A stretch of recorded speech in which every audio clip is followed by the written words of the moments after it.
Mr. Stark? I don't feel so good. Please, Mr. Stark, I don't know. What's...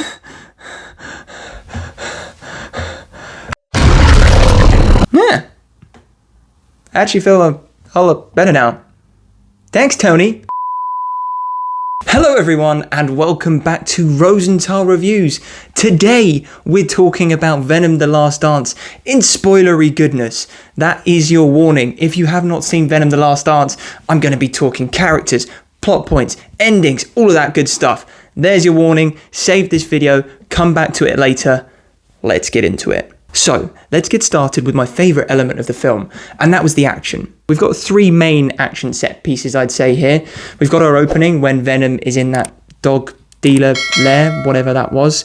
We've got Venom fighting the soldiers in the river, and then we've got our third act finale with all of the symbiotes, and let's just get straight to that third act because that was some big symbiote action. Right, sure, the lighting here, it's a little bit dark at times, it can be tricky to see what's going on at certain points, but total forgiveness for that because there is so much symbiote action going on here. There are so many different symbiotes all around, and having that in absolute daylight would just ruin the effect, so I'll forgive the film in this area. The only CGI that really bothered me was with Stephen Graham's character, and that's actually the symbiote called Toxin.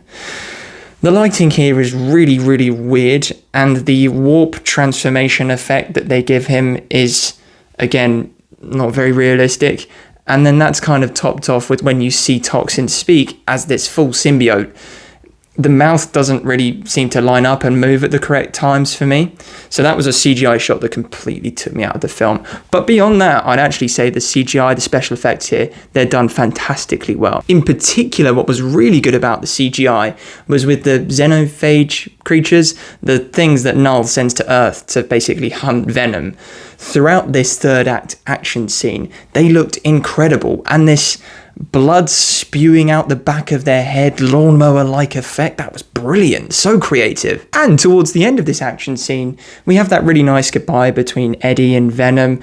Venom saving Eddie's life by going full like kaiju mode, Venom taking over the xenophages.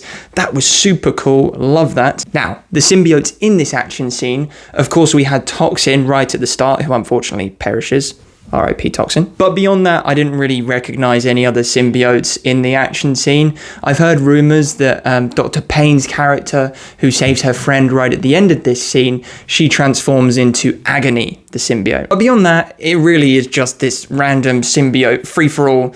It was fun, it was entertaining, it was the best part about the movie. So if you've seen my Venom the Last Dance review, and if you haven't, I'll put a link in the description, you'll know that I did have an issue with the plot of this film. The film opens with Null on his homeworld in this PS5-like montage, basically explaining that he's been trapped there by his children, the symbiotes, and to escape he needs this key, this codex, which luckily Venom and Eddie have. And to be fair, this storyline, this arc with Null, it did its job, it worked well for me. Although Venom was having a joke around saying like how scared he was of Null, you could tell that he truly was scared of this impending doom that was coming his way, and for me that did add to the gravity of the film. I felt that. But yeah, that's pretty much it story-wise. The rest of it is just Venom and Eddie on this like random road trip getting hunted, and a bunch of shit happens, and I really don't know the freaking plot for this movie.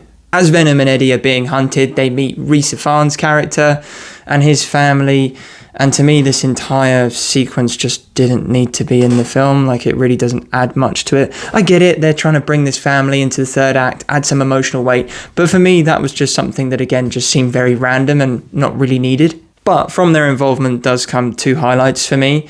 Firstly, when Venom and Eddie, they first meet Rhys Ifan's character and his family, they're by the camper van, they offer them some food, and Rhys Ifans is like, yeah, that's pure earthly natural goodness, there's not one thing that's been killed on this plate. And then Venom's like, hard pass, and then throws it away. That was funny, that made me chuckle. And secondly, when Eddie is in the car and he's speaking to Rhys Ifan's kid, and the kid's like, oh, I'm really scared of aliens and stuff.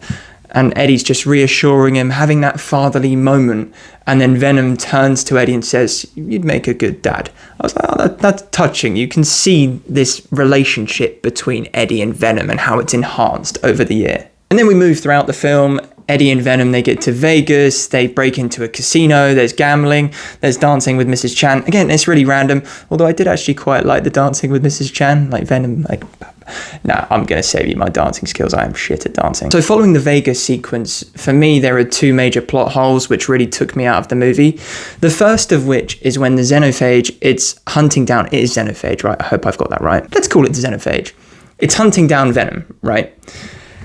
It can only see Venom when it's in its full symbiote form, right? And if it doesn't have that symbiote form, it can't see him. It just sees static. Now, Tom Hardy, Eddie, and Venom, they get captured. They're separated. But somehow this xenophage is still able to follow them to Area 55 where they're taken. To me, that seemed a little bit convenient. And the second thing that bothered me from here was that in the first Venom movie, we have this whole story plot line around how symbiotes need a really suitable host. It's a rare thing. It's a bit of magic finding the correct host. And then in the third act, it's just like, yeah, okay, we're going to pair everywhere. It's just going to fix everything. To me, I was like, yeah, again, it's just really convenient and it's just happening because it's plot. After that epic third act, we get to the end of the film and there's this cheesy montage of Eddie and Venom. It's showcasing all of their lovely memories together throughout the films. And you know what? That montage did hit me a little bit. I was kind of sad. I thought, I'm never going to see Tom Hardy as Venom again.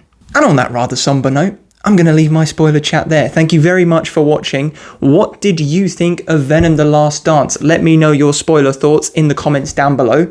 And as always, if you're new around here, please subscribe for more reactions and reflections. And I'll speak to you all very soon.